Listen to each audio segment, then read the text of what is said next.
Story 1. The kind where you always show up for people who never do the same. That quiet ache of pretending everything is fine. Missing someone who stopped missing you long ago. Story 2. The love that was lost. One day, I was the love of her life, beyond soulmates. The next, I don't know him. 6 years of daily communication, all down the drain. Story 3. Feeling unheard. I was severely abused growing up and had to leave home at 16. I'm currently 22, travel a lot, and am self-sufficient. I am actually doing much better than my peers given my starting point. When meeting new people or dating, it's the typical questions. How many siblings do you have? And how does your family feel about you traveling? I don't have family. Simply saying that makes the majority of people uncomfortable to the point where they stop the conversation altogether. The first 18 years of my life were nothing but survival, and somehow, I'm just supposed to act like none of that happened because it makes others uncomfortable. All my friends also have difficult family situations or have faced some form of hardship in life, often due to circumstances like immigration. Not even being deported, but rather having their family send them to America alone at a young age for a better life, so it's similar in a way. I believe many people in Western countries are privileged and don't take even a moment to learn about things outside their comfort zone because they really don't have to. Life isn't sunshine, rainbows, and matcha lattes for everyone. I find it ironic because those same people usually enjoy true crime podcasts. People love to consume stories of pain as entertainment but don't like the reality of it. That's all. Story 4. I am trying very hard to maintain friendships that mean the world to me, but these friendships do not seem as important to others. Feels like everyone has moved on after having children. Now, it's mostly just me and my other friends without children. I wish more people would make an effort to keep their adult friendships instead of replacing them with parenting. Story 5. Chronic pain affects my entire body every day, and I am not taking any painkillers. It feels like I am on fire constantly. Story 6. Being a survivor of an abusive mother is difficult, especially as a woman when people do not believe that I was abused by my own mother. Story 7. Seeing my friend get beaten by his dad with an empty beer bottle until there was blood on the wall was a horrifying experience. He lived in a different country, and I witnessed it all on webcam. I didn't know what to do or if I could do anything. I never heard from him again after that, which makes me fear the worst happened. So, Jake, if you're out there, I'm sorry I couldn't help you. Story 8. The pain of waking up each morning and realizing afresh that the closest I will ever get to seeing him is in my dreams. That I will never again get to tell him how much I love him or see him walk in the door or smile or a trillion other things. There's no color in the world. Everything is muted and gray. I didn't believe it was possible to hurt this much and still breathe. Story 9. Being ended by my first real girlfriend when I was 21. It has been 40 years, and I still do not understand it or pursue it. Story 10. Of those we lost while serving and those we could not save from their grief after returning home. Story 11. Grief, sciatica, lower back pain, and knee pain contribute to the concern that we may not have a future with this administration. Story 12. I have chronic headaches. There is not a moment in my day when I do not have a headache. I have gotten used to it. Usually the pain is around a 2 to 4 out of 10. Sometimes it increases to a 5 or 6, at which point I take medication or try to manage it. On other days, the pain can reach 7 or 8, interfering with my activities. However, those days are rare, occurring maybe 3 or 4 times a year. I sometimes experience migraines, but those are even more uncommon. I used to have them frequently as a child, but they randomly stopped one day, and I went over a decade without experiencing them. They returned briefly, and I had them regularly for a few years, but they stopped again last year. The headaches, however, have never gone away. Story 13. Being a transgender woman, I find it difficult to create the life I should have had from the beginning. Additionally, I can't have my own child. Every day is a blessing after my transition, but it is still incredibly exhausting. Story 14. I am 72 years old, and all my family, Army friends from over 32 years of service, classmates, and coworkers are either deceased or unknown. My current wife of 12 years is my only friend, and she is truly enough. In my memories, everyone remains the same age as when I last saw them, and the locations still exist unchanged. That is little comfort, but it is all that is left. Story 15. My rheumatoid arthritis affects all my joints, except for my toes, which do not hurt constantly. Other than that, I am in pain all the time. Story 16. The pain of grieving someone who is alive. My half-sister is an addict, and I wish we had a relationship. We were never close, but I miss Saturday morning cartoons, sitting beside her and eating cereal. Now she is 36 and looks much older. She has had 3 children who have been taken from her. I just want a sister. Story 17. The pain of living includes chronic back pain and nerve pain in various locations. Right now, I also have a headache. Story 18. Betrayal and abandonment. The grief of knowing that you will never experience love without conditions, that in some way you will never be enough, and that your reality will always be influenced by how much your instincts have failed you. Time. The pain of knowing that you will never fully live up to your potential or realize all of your dreams, and that you have already missed countless opportunities that you will never regain. Story 19. Having basically no immediate family left and being only 42 years old, I lost my mother at 15, my father 10 years ago, and my grandmother 10 years ago, just 2 months apart. I would have loved for them to meet my little one and my wife. Story 20. I will never be young and pretty. I will never be young and in love. I will never have children. I will be alone for the rest of my life. I am middle-aged now, and I am getting old fast. Time passed while I was taking care of people and making a living. I have a good life and I'm lucky, but I'm lonely, and that will not change. I am sad for the things I have missed. I'm sad for what will never be. Story 21. My mother's breast cancer diagnosis is weighing heavily on my mind. I am unsure if I should discuss it with anyone. Being 7.5 hours away from home is difficult. I wish I could be there. Story 22. I am not satisfied with my appearance. I have been conscious of my weight and looks to an unhealthy extent since I was 10. Story 23. The pain of carrying too much weight is significant. Change needs to happen, and change is happening now. Story 24. I have experienced physical pain since I was 10 years old or younger. That is when I recall it becoming severe enough for me to start seeking help. Story 25. Trying to pretend that polyamory isn't very painful and struggling with making the decisions I need to make. Story 26. Parental alienation. After the divorce, my ex filled my children's minds with lies. They do not want to talk to me. I do not know how to move forward. Story 27. Obesity is a concern for me. I am working on losing weight and becoming healthier. I do not want to weigh over 300 pounds and experience additional health problems. Story 28. The constant effort of trying to exist in a world that, in its kindest moments, is wholly apathetic. Story 29. I am removing myself from unhealthy relationships in my life and dealing with the loneliness that comes with this transition. I feel alone during a difficult journey toward healing from past trauma and rebuilding my confidence to a point where I can comfortably share closeness with others again. I am grateful for my dog. I couldn't have done this without her. Story 30. Vaginismus. I'm tired of feeling inadequate compared to other women and constantly worried that my partner will leave me because he misses intimacy. Story 31. The pain of grieving the loss of loved ones who are physically gone, as well as grieving those who are still here but mentally absent. Story 32. My broken heart and soul.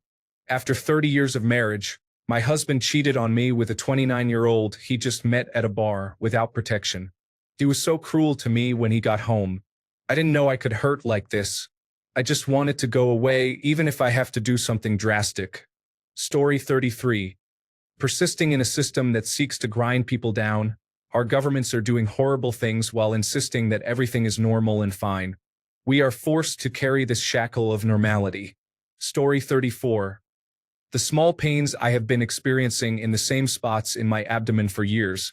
However, every time I visit the doctor, they say everything is normal. Story 35.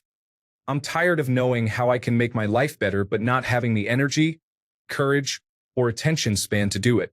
Story 36.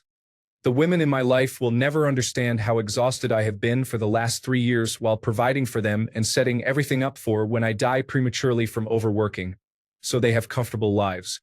I am completely convinced that most women do not understand what it is to be not only physically but also mentally tired all the time. Story 37. Guilt. My dad would beat my sister, who was 7 to 9 years old at the time, with a memory foam pillow because it didn't leave evidence.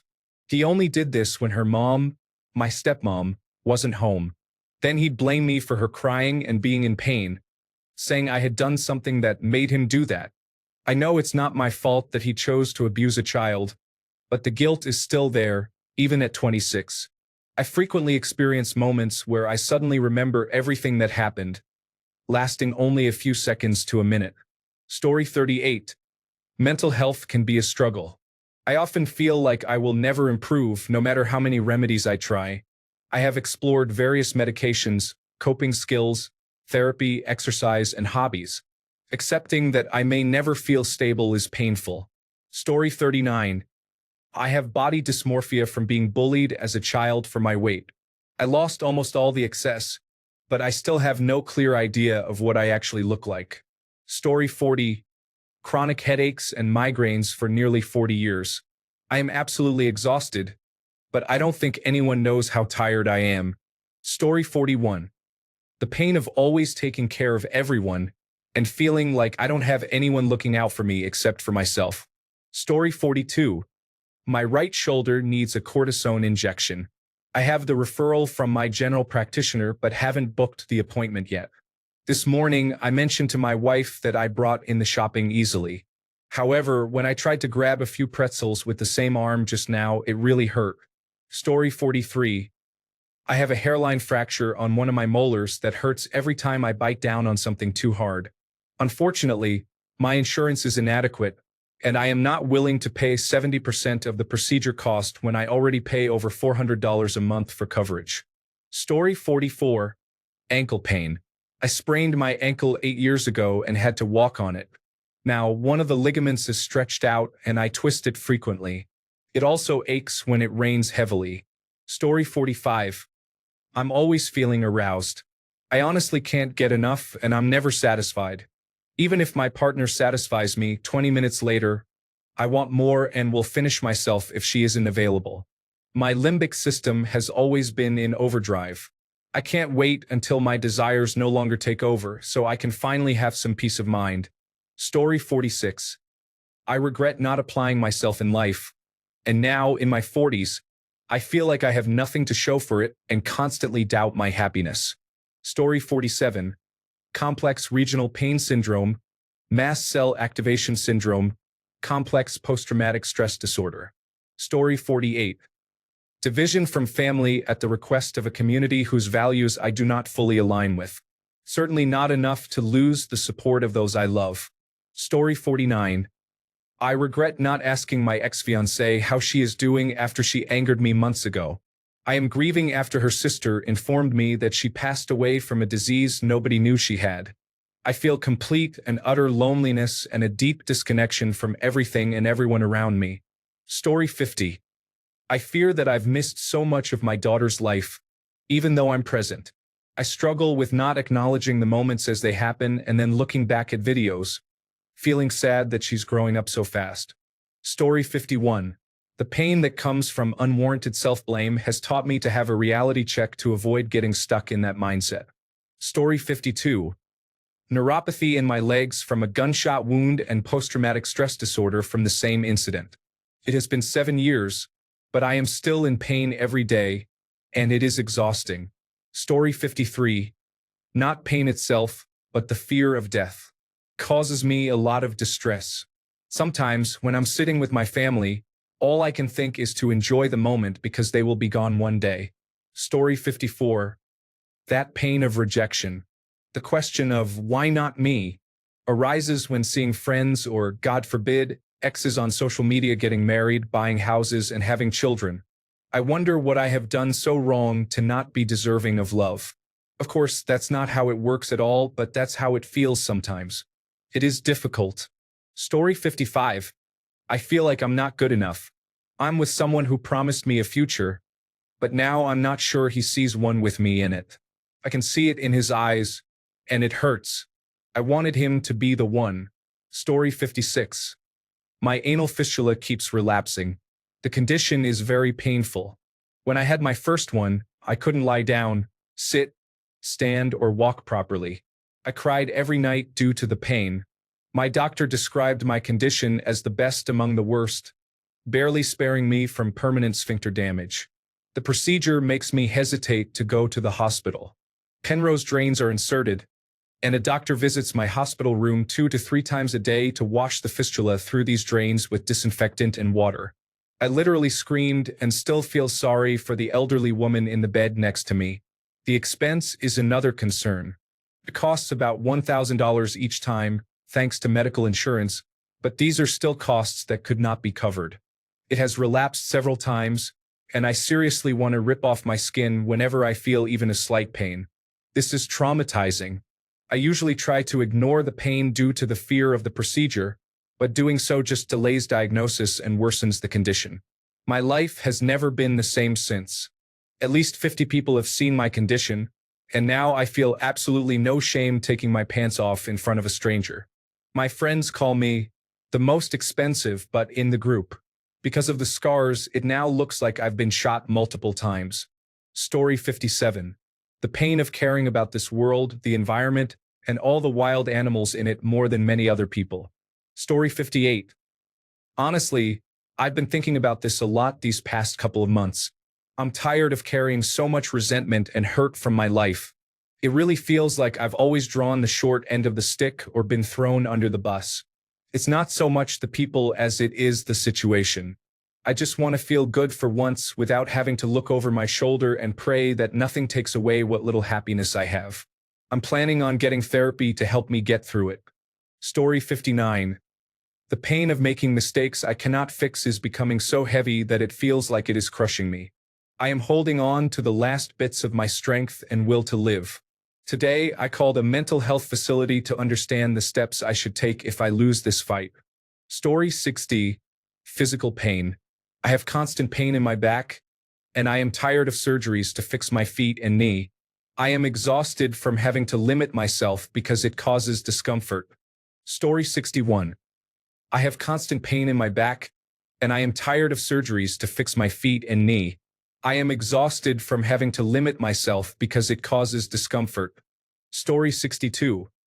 The pain of knowing how different my childhood could have been if I had been diagnosed and given better support. Story 63.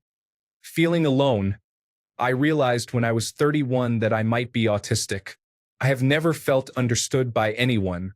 My boyfriend is the closest, but even he doesn't comprehend some of the things I deal with. It's lonely. Story 64. I experience pain in every part of my body. 10 years ago, I worked 50 hours a week and went to the gym for 2 hours, 5 times a week after work. Now, due to an incurable degenerative muscle disease, I had to be medically retired at 28. I need a cane to walk even short distances and am unlikely to reach 50 before the muscles controlling my organs start failing. The lungs and heart are crucial to my well-being. Story 65. I'm tired of being triggered by the word Amber. He was an online friend during my dark times, but he abandoned me for the person who led me to attempt suicide. My interests are fragrances and mineralogy. Amber is a note in perfumery and is also an organic gemstone. It is exhausting to feel so sad and angry over a single word. I am aware of it, and it is frustrating that I sometimes have no control over the stress it causes me. This has been the case since high school, but I have been slowly reclaiming the meaning of that word. Story 66. Dysautonomia. For me, the daily symptoms that I refer to as the devil's trifecta: headache, dizziness, and my old foe, nausea. I am so tired of trying to eat while feeling nauseous. Daily. Story 67. Self-consciousness. Lately, I feel incredibly unattractive. I dislike my face shape, my lips, my hair, my skin color, and my weight. It's painful. Story 68. I am estranged from my entire family of origin. My mother was complicit in the kidnapping of my child by my abusive ex-husband, and ever since then, they all took my mother's side. My ex told her a series of lies about how I was mistreating our child. She believed them without question and convinced the rest of my family to believe them too. The kidnapping occurred 10 years ago, and I got my child back after they were gone for only 2 months. I think I will be angry about this for the rest of my life, and that is exhausting. Story 69. I cannot afford to get my cat the dental care he truly needs. It is going to cost a couple of $1,000s, and there is a good chance it will be more. Story 70. Complex regional pain syndrome is present in my left hand and arm. It has been 31 years since it started, and it has not stopped. Story 71. Cutting my dad out of my life last year was a difficult decision. He is an alcoholic, and throughout my childhood, his behavior ruined many good times. He showed up drunk for my high school graduation and picked me up from school multiple times with beer cans in the front seat while actively drinking. As a young child, I often had to go out to the mall with him while he was intoxicated, and I witnessed him verbally and physically fighting with my mom. Family protective services showed up frequently because the police were called so many times. I forgave him repeatedly, although I'm not sure why. He tried rehab, but it never worked. I told him when I turned 18 that I could no longer be the responsible one. He needed to take charge of his life. In 2019, I got married. He lives a few hours away, and although I didn't have much money at the time, I offered to help with accommodation while he was here for the wedding. He said he was fine and could figure it out. I remember asking what entree he wanted, and he confirmed his choice, but I had a nagging feeling he wouldn't come. The night before the wedding, I called him as I drove to my in-laws' house where I would stay that night. He told me he was in our city and I offered to see him for dinner, but he said he had things to sort out and would see me the next day. When the day arrived, I couldn't get a hold of him. He missed my wedding and then blamed me for it, saying I wasn't prepared and that he had nowhere to stay. Still, I forgave him and spoke to him on the phone during holidays, though I dreaded the calls. Last year, he messaged me on Messenger asking me to email him, but when I asked what he wanted me to email, he responded with a barrage of insults. He called me the busiest person who has no time for others and referred to my husband as my boy toy. Despite the fact we've been together for 13 years and he has only met him twice. After some heated exchanges, he insulted my mother and told me to ask her who my real father is. I blocked him on the spot. Now, I struggle with the strange feeling of mourning someone who is still alive, the relationship we could have had if he had made better choices, and the dad I wish I had. A few months ago, he reached out to my husband, acting as if nothing had happened. He messaged him saying, "Please call as soon as possible, love always," which made me think he might have intended to message me. I told my husband to ignore it. I need to maintain my boundaries. He has only caused me pain. I know he loves me, but he has burned every bridge with the family, leaving me feeling guilty, yet it's a heavy burden to carry. Story 72. Poverty. Whatever I do is always overshadowed by poverty. It's a nice sunny day, and my friends are out having fun while I stay home to save money. If I get sick, I have the most basic insurance that only covers what is necessary to keep me alive. Dating someone? Yes, but let's not go out to eat unless you pay, because I won't. Story 73. I don't pay attention to the pain in my knees anymore. At some point, I just put up with it and irritably try to adjust my knee every time it shifts. Story 74. Guilt and anger. I have led a life filled with failure and consequence, which has made me a focal point among my family. Despite this, I have managed to secure a good-paying job, a nice condo 2 stories up, and a happy relationship. I have not stepped on anyone's toes or intruded into others' business. However, people have intruded into my life and my affairs, creating discourse that I did not ask for but for which I have become the scapegoat. Some of my reactions have been worse than others, but ultimately my family and society lack accountability and awareness. I am only 29, but all of my 20s have been a struggle, even with the law. I did not realize my insurance company had cut me off until an officer pulled me over after running my plates and informed me that my insurance was invalid. My car was impounded, I had to pay a lawyer, and now I owe the government $7,000, which is still being paid off, in addition to rent and the burdensome echo of debt from my ex, who did not hold a legitimate job. Currently, I am with my girlfriend of 5 years, but I always feel gut-wrenching guilt. Her father dislikes me because I am white, and I have tried hard to keep my girlfriend away from my financial problems, but she insists on getting involved, resulting in unnecessary complications. I also had a falling out with my brother, which has caused a massive rift in the family. We had been living together just fine until he met a girl who decided to pick on us, me and my girlfriend, and accuse us of complete nonsense. That entire ordeal cost me a couple of $1,000s. All the money I worked multiple jobs for, and the sanity I have been trying to maintain are in constant turmoil. Some days it feels like nothing, while other days it makes me feel like exploding. I do not hate my life, but I used to be extroverted and everyone's best friend. Now, I can't stand the sight of some people, and I would rather not be around anyone. There are too many questions and not enough understanding. Everyone thinks they know when they really do not. Story 75.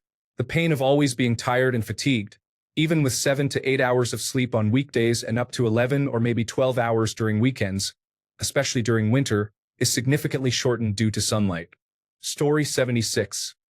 The pain of staying away from home, away from familiar people, away from festivals, away from nature, away from love. Story 77. Modern parenthood. I want some 90s dad expectations. No silly seasonal photos in the orchard. Leave the kids at grandma's house for 4 days. Let the kids be out all day until sunset. Story 78. Regret. Telling the woman who loved me wholeheartedly that I didn't want to have her child, even after being together for 5 years. I have struggled with bipolar disorder and depression for a long time. Both of her brothers took their own lives, and I literally cut down one of them and performed CPR for 10 minutes. I was scared. I was scared my mental illness would make her life miserable, that she would be stuck with me. I was so wrong. She made me a better person. She is the one who made every day worth fighting for. I was terrified I would become just another loss for her, so I abandoned her. I'm so sick. We were still together for 6 months after the abortion, and then I left her. Not for anyone else, but because I had so much hate and guilt inside me. It hasn't gone away. It's been 2 years, and she's about to get married to someone else. He seems like a nice man. I truly hope she gets the family she deserves. I have completely lost any desire for life. After I left, I quit my job. I have not left my house in 16 months. In some ways, I feel justified in my decision, considering how things have turned out, but I now feel like a net negative to everyone in my life. Maybe I am just manifesting this as a way to validate leaving her. Maybe I would have made her happy. I feel evil and worthless for leaving her. When you find that person, don't ever let go. Some things never leave you. Story 79. The pain of just trying to survive. More than half the people I have ever known were lost to the civil war I escaped. It is extremely difficult to obtain permanent residence in a stable country. Even if I succeed, I will be all alone. The life I grew up with and the home I knew have been destroyed. Story 80. My brother and I, despite living in the same house with the same parents, had immensely different childhoods. The difference in treatment between him and me still hurts me to this day. Story 81. Grief. Not so much for older loved ones, as unfortunate as that sounds, but for friends lost way too soon in my childhood and teenage years. It's something I've found hard to deal with for a long time, and I just hope it becomes less heavy to carry as I get older. Story 82. Self-blame. I often mistake it for perseverance or the desire to do better for others. However, it often pulls me down, preventing me from being honest with people. Story 83. Knowing I cannot reasonably live without medications that numb me to nothing. Unfortunately, silencing me is the only way for me to function. Story 84. Being in severe pain every day due to a lot of deteriorating bone and the complications that come from that. Story 85. Abandonment and trust have reached a level that has made me incredibly closed off to people. Family, friends, and ex-partners. I acknowledge my faults, and a lot of self-reflection and work has helped me realize that I, like everyone else, am a work in progress. Still, it hurts to dwell on the fact that people may not truly like me. I often wonder what about me makes me so unlikable, and how someone can go from loving me temporarily to hating me indefinitely. Story 86. Being lonely, depressed, and feeling like I fit in nowhere. Constantly wanting to go home even when I am physically at home. I have felt exhausted all of my life, even as a child. Now as an adult, I feel like I have been here for centuries mentally. Just tired all the time of everything. It's all boring. Everything is but a mere distraction from the void that exists within me. My mood is never really stable. All it takes is the wrong gust of wind, and I am crying. It all goes back to how I feel internally. At a moment's notice, I become inconsolable seemingly out of nowhere. The reality is that I carry this burden every single day. It sits just beneath the surface, waiting to come front and center. Waiting to remind me, oh yeah, you're not actually happy right now. Don't you know as soon as this is over, you go right back to being miserable. To top it all off, I have been chronically lonely for essentially my entire life. Friends come and friends go, but now there isn't anyone. Forget ever having a relationship too. That doesn't seem to be in the cards for me at the moment, and I would be lying if I said it didn't crush me. All I want deep down is to be loved, to share my life with someone, to be understood, to go through life with somebody who appreciates me. Sometimes I just wish I had someone whose arms I could lay in. Intimacy of the soul. Story 87. I feel undervalued and insufficient for my parents. I experienced bullying in school, and even as a teenager, I never really had a group of friends. In my professional life, I do a good job until the initial excitement fades, and I have never left a job on good terms. What really bothers me is the feeling that no one truly cares. My family is estranged, and my partner and I provide in-home care for his disabled parents. I have 2 old friends, but we don't communicate often. My sister and I are close, but we are both busy. I just left a job I invested a lot in, and it feels like nobody cares about me. I know that this is a common feeling, but it still hurts. Story 88. My monthly dysmenorrhea is quite severe due to my adenomyosis. I am tired of experiencing this pain for 2 to 3 days each month. At times, I feel overwhelmed by it. Story 89. Being the one giving help and receiving no help. Being the one who carries other people's burdens, metaphorically. I also have braces due to severe sensory issues, which have led to depression and thoughts of self-harm as well as mental distress until the pain subsides. Story 90. The pain of being an utter disappointment. I can't explain how much it hurts to experience an academic downfall as an average student when everyone has expectations. Not knowing how much I suffer. I care too much. I am scared of the aftermath. The pain of being the boring friend. I don't smoke, vape, drink, or engage in casual relationships. I just don't have good friends. Story 91. I'm tired of carrying the pain of being the family disappointment. Everything I say and do is wrong or causes an argument. If I try to prevent an argument, it leads to an even bigger one. Story 92. People do not care to learn about autism and then complain when I, for example, do not follow certain social rules or do not eat specific foods. Story 93. Back pain. My back has hurt for years, but it has been significantly worse since I injured it in 2022. I cannot remember what it was like to feel no pain. Story 94. The fact that I cannot tell anyone about my pain and that they would not understand anyway, along with the fact that I was forced to bottle up my emotions for years. I am fine now. Story 95. I am still trying to immigrate. It has consumed 2/3 of my life. I do not know adulthood without this burden and the constant limitations. Story 96. I don't talk about my problems or feelings because I don't want to disturb others. I try to help when they need support, but I struggle to help myself when I need it. Story 97. People place their burdens on me without any awareness of the consequences, and then complain when I am not available. It is a complete mental codependency. Imagine refusing all forms of free professional help and yet suffering because you don't want to even try to get better or feel like you can't. You prefer to continue having breakdowns, panic attacks, and psychosis that hurt those around you. You reap what you sow. I am actively trying to improve myself, Yet I feel dragged down even when I try so hard to be patient and understanding. Some individuals think that saying sorry for the thousandth time will make up for their repeated attacks on me.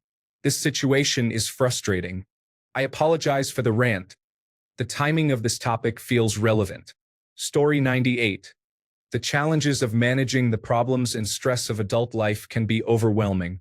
I am not even that old. Story 99. Being born in the wrong body. I've always known that I wasn't supposed to be female. I am tired of being misgendered as I strive to be the man I was meant to be. I am weary of the emotional torment. Story 100. Looking back on the opportunities one had and did not take, and the chances I had that I later destroyed, I realized too late what I missed. Story 101. Back pain. Every morning when I get up it hurts, and our $5,000 mattress isn't helping. Honestly, it's because I'm tall and have been in construction for 30 years. Story 102. Honestly, I'm at the point where having to talk to someone makes me physically recoil. Additionally, my joints are in pain. Story 103. The pain of having no true best friend. No career to speak of. Feeling plain and unremarkable. Anxiety about the future. Just a wife. Story 104. Being the person to carry other people's pain is challenging. I don't care, Susan. I have a whole family's worth of pain to deal with. Please call a therapist already. Story 105. I care too much about everyone else, and it's clearly one-sided. I can't even explain how much suffering I put on myself because of this. I often feel left behind or forgotten by friends, so I decided to self-isolate. Of course, it became somewhat quiet. Only 2 or 3 people honestly reach out to me, so my energy has been focused mainly on them. Story 106. I carried it all for decades. On my 40th birthday, I decided to lay it all down. I'm not afraid of anything or anyone and am free from pain. Story 107. I carry the burden of the abortion I had. I lost my son, whom I named Wade, the child I conceived in an adulterous relationship. I have repented to God and Jesus, asking for mercy, grace, and forgiveness, but I still feel the inner pain of being a sinner. I took my child's life. I cannot blame my mother, who pressured me and provided the money. She offered me a choice, to have the abortion or to take a bus and go elsewhere to have the baby. I should have taken the bus and gone to a different place. I didn't. I've been carrying this with me all my life, since I was 17. It never leaves me. Thanks a bunch for sticking around till the end of the video. Remember to subscribe, and until next time, stay awesome and goodbye.